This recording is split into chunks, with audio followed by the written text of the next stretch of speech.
falar sobre traição. Traição.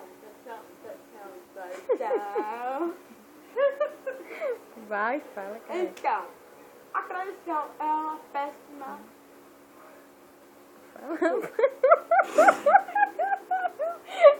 Eca, nojenta! Esse vadia. Então, a traição é a coisa nojenta. Cabelo com câmera seca, nojenta. Vai, não. Continua, fala mais coisas. Então, quando a pessoa namora, é tão lindo. Ai, meu Deus. Beijinho e sexo. Ai, meu Deus. Ai, Deus. Para, rapariga, pra entrar na sala, caralho. Então, é tão romântico, mas tão romântico, que chega um dia que... Sabe o que? Traição. Por exemplo, um menino beija você, de boa, aí termina com a namorada e beija você. Aí depois beija outra pessoa. Puta que pariu, você é galinha ou um ponteiro? Meu Deus, que merda. Fala uma experiência própria que tu já passou de traição. Ok. Tu já fosse traída? Então fala aí pra câmera como foi. Ok. Ser traída, como foi?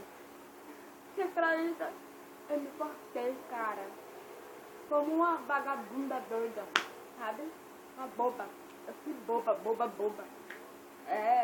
Me cortei, me desmontei. Depois eu dei volta por cima. Sabe o que eu fiz? Eu fiz a mesma coisa. Então, pô, beijar. Meu namoro, assim, você terminou com o namorado, beleza, você terminou com o namorado.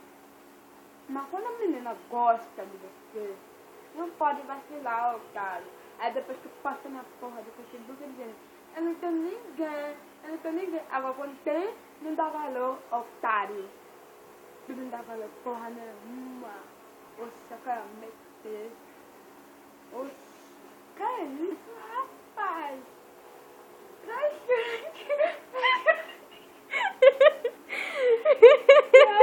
Eu não se faz coisa boa não, pô. É? Fala abaixo pra A Caia. mulher fez um dia, agora sabe o que ela faz? Sabe o que ela faz? Ela olha. Tá vendo? Ela faz isso.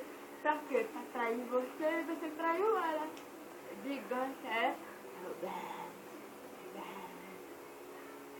Eita, que porra é essa?